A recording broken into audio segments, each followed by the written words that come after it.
Welcome back to Curiosity, Not Judgment. My name is Birga. And I'm Gary. So the question of the day is, can we choose our thoughts? Interesting. Can we choose the quality of our thoughts, or can we just choose our thoughts? Can you choose them in general? Do Yeah, you yeah. get to look at the list of thoughts going across your mind and say yes, no, yes, no? Wow, that's a good question. Well, so what's your gut reaction?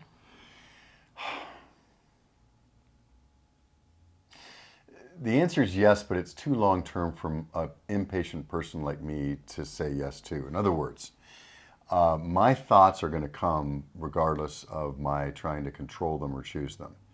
However, long term, I believe, even though I sometimes don't act this way, that what I do today affects my thoughts tomorrow. So if I immerse myself in positive things and spiritual things and spend time with talking with with friends about ideas and in respectful manners, then my thoughts are in general going to be better than if I just let my mind go into total negative thoughts. I watch or listen to things that are negative and not helpful or useful. I think that our thoughts are influenced by our actions and what we choose to do. I think that's a little bit different. I think that paints a little bit of a different picture on quality of thought maybe versus control of thought. Yep. And so we can explore this a little bit. The reason why this was top of mind for me today is I listened to a podcast. The podcaster is named Havilah Cunnington, and the episode was called The Power of the Mind. And she was approaching this conversation not so much from a neuroscience point of view, but one really reflecting on what happens when you start getting these intrusive thoughts, these invasive thoughts, thoughts that skew negative or that are problematic. And I found it pretty fascinating the way that she went through this process. And she started off by saying, facts are neutral.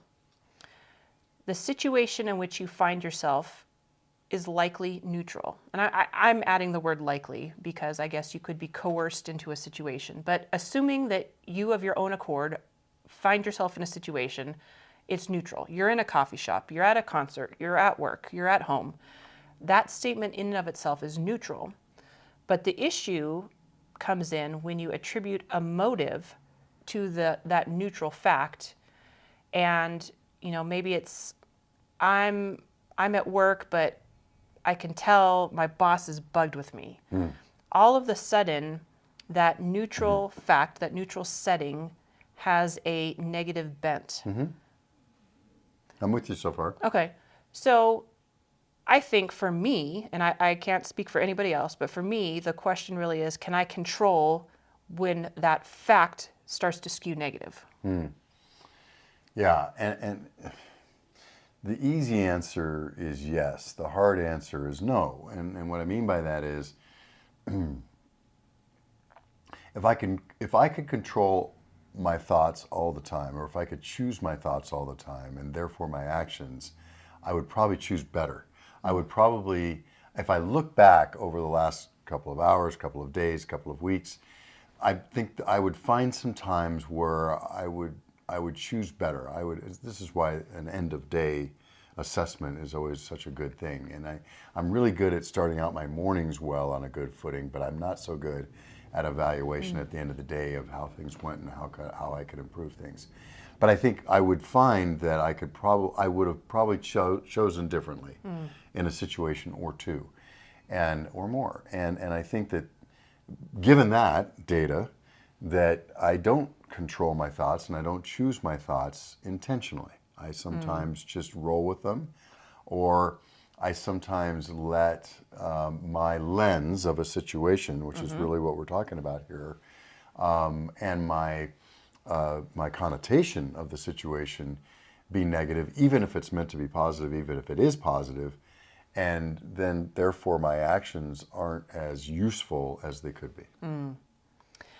I'll give you an example of something I've been working on in myself, and I do not do it well many times over. I hope that some of the times I do it well, but I'm certainly not at 100%.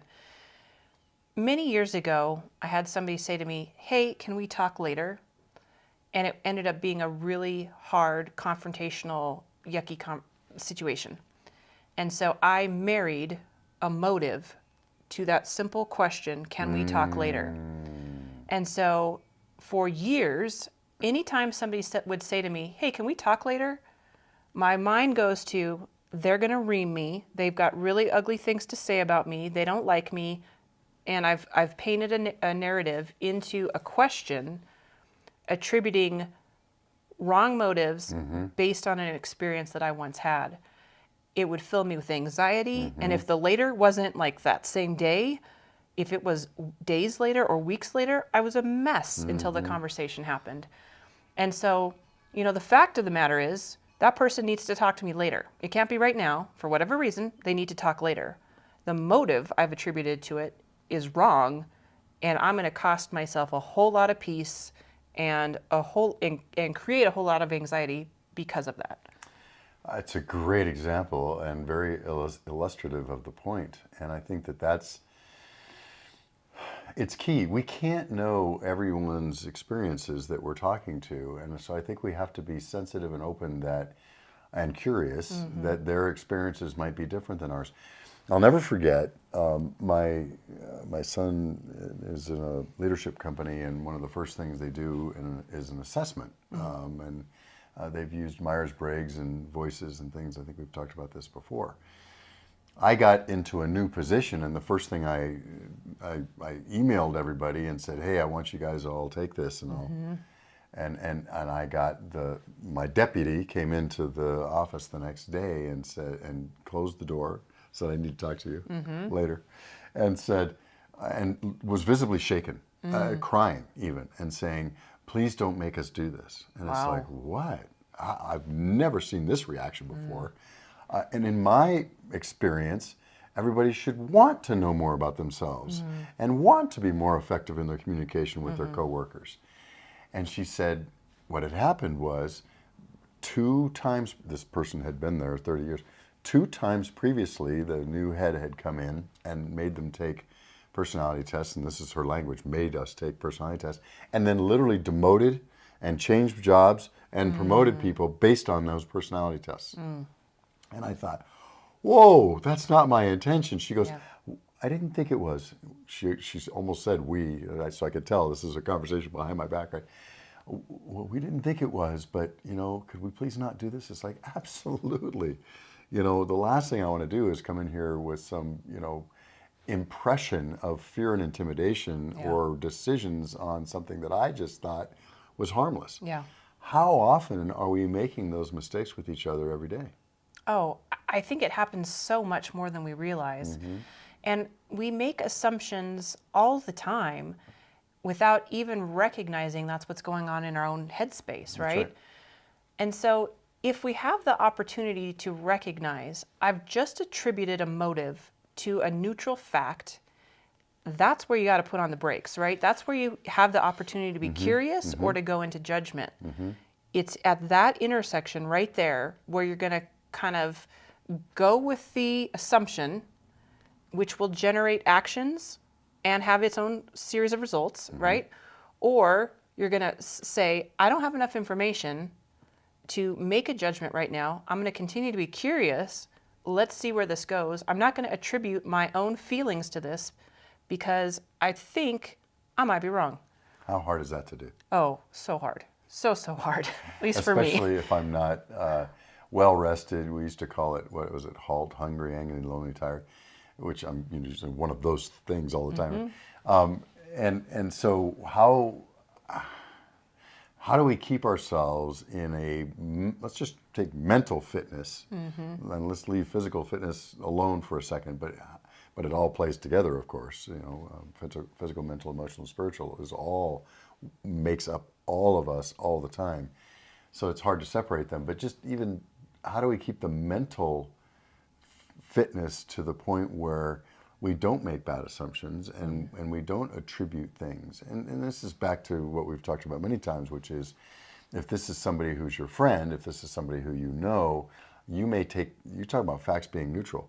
They do the exact same thing as someone who is seen as somebody who's obnoxious, your enemy, or somebody you don't Adversary, like. yeah. The exact same thing you'll view differently. Yeah. And you'll attribute that ladder of inference, you will attribute different things to the same action by two different people.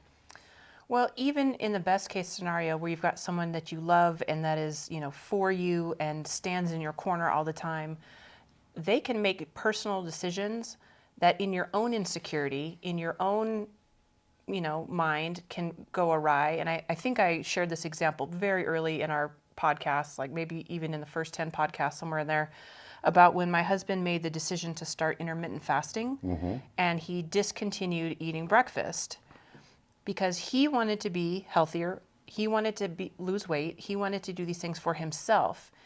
And I know he's not against me. I know he's not looking at me saying, come on, fatso, you got to lose some weight.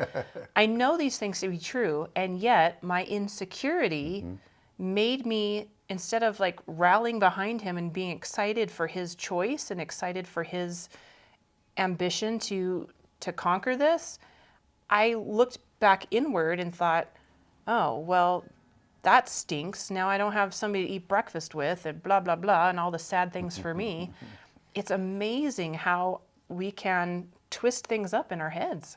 So this is where we want to hold things loosely and be curious. Yeah. I mean, the whole purpose of this is to try to bring awareness to, not judging situations before you know. There was a series of commercials where different situations would happen, and then you'd see the lead up to it, and then it would say, don't judge things in the instant. And there was this one where the lights go off on an airplane and somebody has to get up, and then they fall on someone, and then the lights come on, and everybody looks at it and goes, whoa.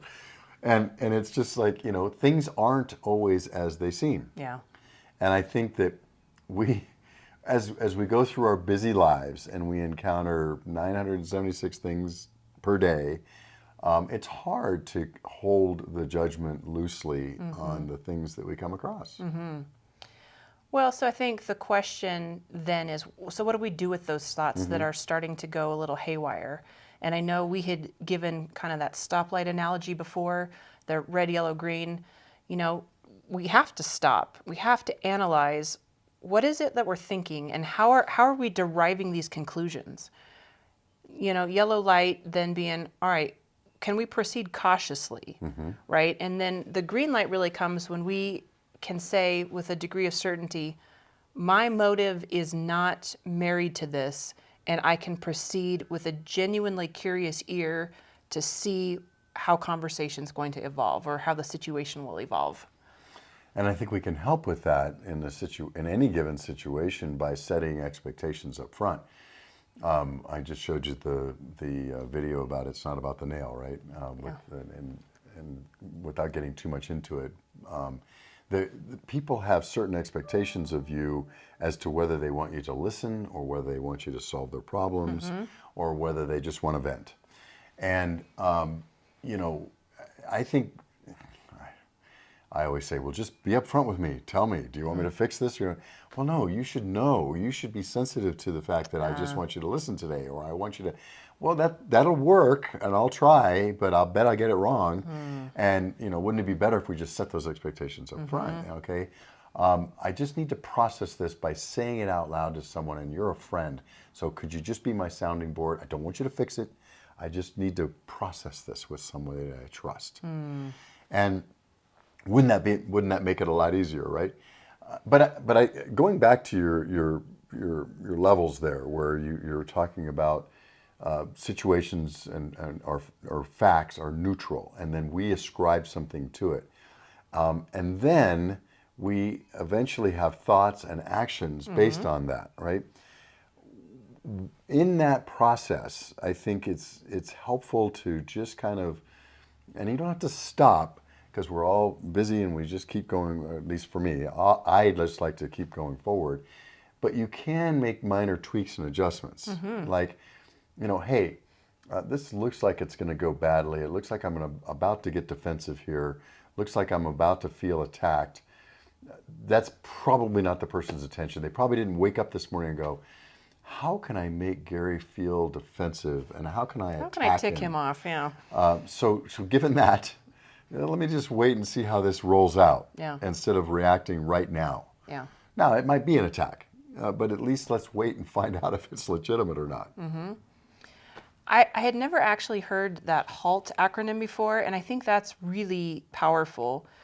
And it's another good tool in that moment. You know, am I hungry? Am I angry? Am I, what's the L? Lonely? Lonely or tired. I think those are fantastic things to evaluate in that moment because it is so easy to snap and to rush to judgment when you're any of those things. No question. And so I like that as another kind of tool in our tool belt to start being curious and to really stop that judgment thought pattern from, you know, taking off like a rocket. And by the way, you can be proactive on that. Try not to be hungry, angry, lonely, tired. Now, sometimes you don't get sleep the night before. Sometimes you've got a physical issue, and it's very difficult. But you know, in my quiet time in the morning, when I know I don't feel well for some reason, and one of those things are active, I try to A, do something about it, and B, if I can't do something about not being sleepy last night, I say, you know, at least let me try to act today as if I'm not acting, you know, running on 2 hours of sleep. Sure. And what can I do in that way? And can I get a nap later or whatever is necessary? Or can you reschedule an important meeting knowing that you don't have the bandwidth to handle it well? Perfect. Right. And that's the most proactive is don't carry some baggage into a situation when you can change either the baggage or the situation. So that's a great way to think about it is, you know what, maybe I shouldn't have this meeting today because it's probably not going to go well. Or you know kind of when you have those blood sugar dips, right? And Have a cookie. yeah, or conversely, for me, I get really sleepy after lunch. So if it's a meeting where I need to be on my A game and really pay attention and there's details involved, oh, please do not schedule it at 1 o'clock. It's No, that's true. disaster. No. It's disaster. Hey, that's know yourself to lead yourself stuff. I mean, Yeah. listen, there are certain times of the day that I would prefer to have certain kinds of meetings. Yeah. So brainstorm meetings versus make a decision meetings versus just relate information meetings. Yeah. That's it. I mean, what I try to do is when I'm just relaying information, which is now that I'm saying it out loud, the way information is relayed can sometimes make a difference. And somebody called me out on that just the other day. But anyway, figuring out when the best time of day for each kinds of those things are and planning accordingly is a good thing. I attend a morning ops every morning at 6:30 in the morning. Which to me is not fair, but I'm glad I'm not involved. Well, what's fair? I mean, we're supporting 4 different time zones. Yeah. And so there's somebody that's getting up and doing this at 5:30 in California. Ooh, forget about by it. the way. So I don't have it as bad as that person, right? Which is that's a technique I actually often use, which is, well, at least I'm not as bad as that person. But or don't have it as bad as that person. I should be blessed. But I have to tell you that 6:30 in the morning is great for some people and not great for others. And you could tell. But it's funny because now I know that if someone reacts in a certain way at 6:30, if I call them again at 9:30 in the morning, I'm going to get a different reaction. Right. A little more awake. Yeah, a little more awake, maybe a little bit more in tune to what I'm trying to communicate. Maybe a little bit has their coffee now, and so I think that understanding yourself is key. Understanding others is also key, as we've talked about many times. Yeah. So we can do the job of being curious about, am I attributing a motive to this thought? Am I attributing a motive to this situation? We cannot accurately make that determination about somebody else and if they are attributing a motive. However, as we have said time and time again, and almost on a every episode basis, asking the question out loud can make all the difference in the world. Certainly can. When the More communication, not less. When the tone starts to sour, when you start getting that feeling like something's going wrong, to ask the question out loud. Like, hey, can you share with me what you're thinking about this proposal? Because it seems as though maybe there's some discontent, that's happening. That wasn't the right word choice, but, asking a question out loud to say, something's off, what's up, let's talk about it. Just today, we were in that situation where it's like, hey, I'm noticing something here that it looks like there's 8 of these and 3 of these. Is that the balance that we want to have? And that led to a really good discussion. I could have done it a total different way. Yeah. It's like, this sucks and this is terrible. And who came up with this? Right? I mean, that's just going to get people defensive on the thing. Absolutely, yeah. I think the answer to your question of can you choose your thoughts is, I don't think you can choose your initial thoughts. I think you can choose your next thought. And I think you can change your next thought based on a previous thought. And I think you can slowly, sometimes tweaking, sometimes cajoling, sometimes pushing, sometimes pulling. You can change the direction just even so slightly so that it prevents an unuseful action. So can I choose my thoughts? Not always. Can I choose my next thought? Can I tweak it a little bit more towards useful versus unuseful? Maybe with some effort. Well, I might frame it a little bit differently. So there's some ancient wisdom that talks about taking your thoughts captive. And I remember talking to a friend about that concept before, and how I envisioned it is if that thought is a tiger, just imagine the tiger in a cage. The tiger is powerful, it can bite, it can tear apart, it can do damage, it can bring death. But you're choosing to put that tiger in a cage. You're saying, I recognize the thought is there, but I'm not going to let it have free reign. I'm not letting it into the village to destroy and wreak havoc. And so I think, yeah, maybe we're saying the same thing different ways. The thought may come and you are powerless to keep that thought from coming in. But where you let it go next and what reign you allow it to have over the surrounding landscape, I think that's where you've got some control. Yeah, I think you can cage the thought. Yeah. And I think that's really good. When I was first trying to meditate, I've got 3,000 voices in my head. So it's like, wow, how's this going to work? And the secret was when someone said that, yes, you're trying to still your mind, but you're going to have thoughts. By definition, what you do is you recognize the thought and then let it go. Almost like it's coming on a landscape. Oh, there's a thought, let it go. You just don't dwell on it. Yeah. So kind of like that, capture that thought. Okay, that's not useful right now. That could tear me up or tear somebody else up. Let's cage that, put it over there. Yeah. Let's have a different thought. Yeah. And then, based on your physical state at the time, maybe you're hungry, tired, lonely, all of these things. Maybe when you go back and you look at the tiger in the cage, maybe it's not this beast that's looking to devour. Maybe it's, something altogether different. And maybe it's a beautiful animal that has lots of power behind it, but is gentle. And wants to pull your chariot to the next level. There you go. There you go. So yeah, I think knowing yourself, knowing your situation that could dictate attributing false motive to a neutral situation is key, but then also really stopping as those motives begin to gain momentum, say, nope, we're gonna cage this, we're gonna come reevaluate this later, and being really intentional to not let that dominate. And I think there's some staying in the present with that too, a little bit. Let that go. Come back to the present. Stop, thinking about this over here and letting that multiply, and just get back into what's going on right now in front of me. And is that the same thing that if I just kind of let this stir? So anyway. Yeah. All right. Well, we're gonna capture that thought. Leave it till next time. So we appreciate always you being part of our audience. Feel free to jot us a note over on the website curiositynotjudgment.com. Just scroll down, you'll see a little contact us box there.